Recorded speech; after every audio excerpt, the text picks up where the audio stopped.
Journey into a world where the art of fly tying transcends time, preserving the intricate legacy of its greatest masters. Each meticulously crafted fly, a testament to unparalleled skill and innovative design, awaits your discovery. This is the Masters Fly Tyers Archives.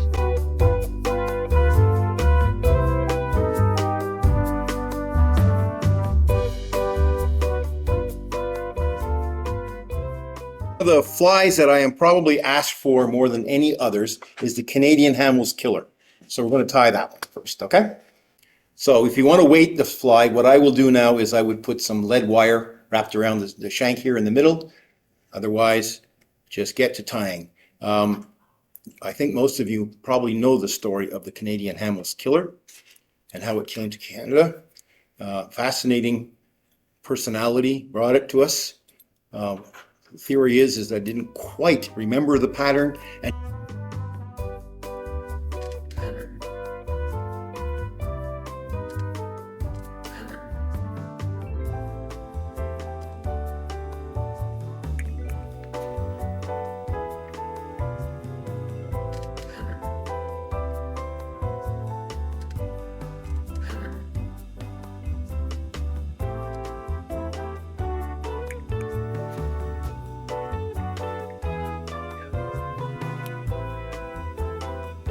should just sort of sit on underneath the pheasant, the golden pheasant tippet. There we are. Tie it all so it's nice and neat. You'll notice that when I'm tying this in, I'm tying the tail materials in the full length of the hook shank. That prevents you from having that bump at the back. That comes from tying everything in one place. Chenille.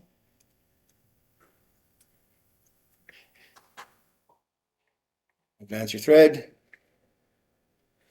And once you get these things set up, if you got, the material set aside, ready to go, you'll be amazed how quickly you can tie a bunch of these. It's really not that difficult.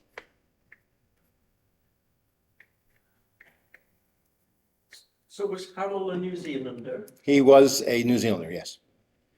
In New Zealand, the pattern is tied with the wings on the side. Yeah.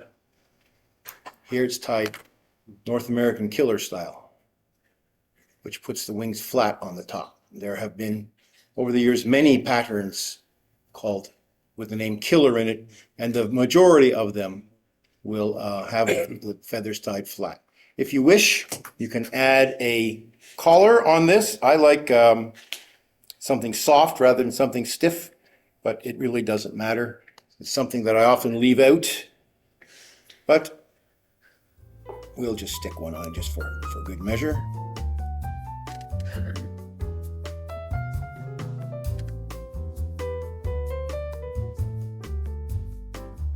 It also does one other thing which is kind of handy, and that is it helps to build up a little bit of the throat area here at the front, because as you are tying in the wing, you want the wing to lay down. And it may not lay down properly. If you have too much of a difference between the size of the body and the head of the fly where you're tying in. Nothing to it. Neaten it up just a little bit and divide it like that. Pull it straight down. Take a couple of turns of thread right there. And there you get a nice throat on it. See? Very simple. Anything you don't like, rip it apart. I've seen a lot of people tie these, and when they tie them, they tie exactly one feather on the roof. As soon as the first fish hits it and pulls that feather out, fly is no use to you anymore. So I like to use two. And I like to use two and try and find two that sort of angle off in different directions. Can you see that there? Yeah. Okay? And then what I'll do is mate them together on top. You want to set them up so that the tippet material needs to show just a little bit, okay? That's the ideal. So is that perfect? This is This is mallard, Oh, it's just just mallard, dyed mallard, yep, dyed green, Okay. okay? So what I like to do is get the length a little bit longer than I need, take a couple of turns, make sure that it's going to lay down flat, and then pull forward.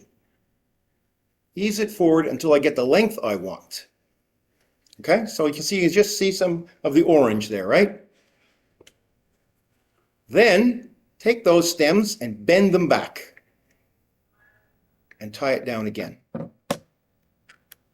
And what that will do is it will help prevent those feathers from pulling out when your trout gets on them, okay?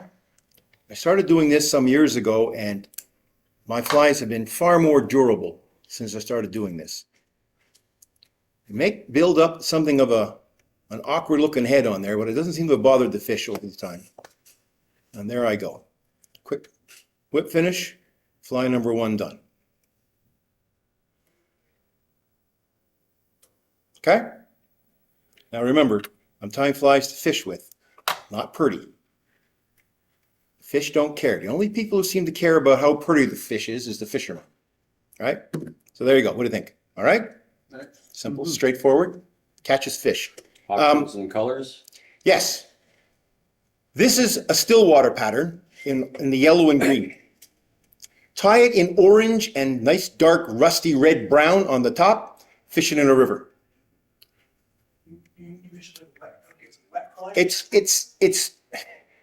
It's a streamer nymph in that it's fished as a streamer, but where you fish a nymph, as close to the bottom as you can get it.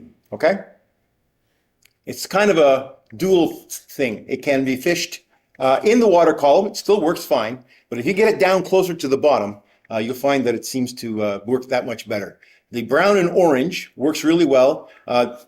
The aforementioned Dan ties one he calls the heretic fly with a black body and a brilliant pink, hot pink wing, and it's a great steelhead pattern. Okay?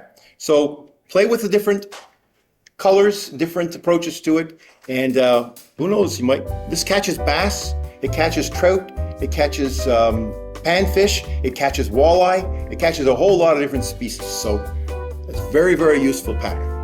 If you are going to fish it deep, I don't recommend weighting it. Instead, use a sinking line, short leader, and leave this sort of kind of floats off the bottom a little bit. You'll find you won't get hung up quite as much.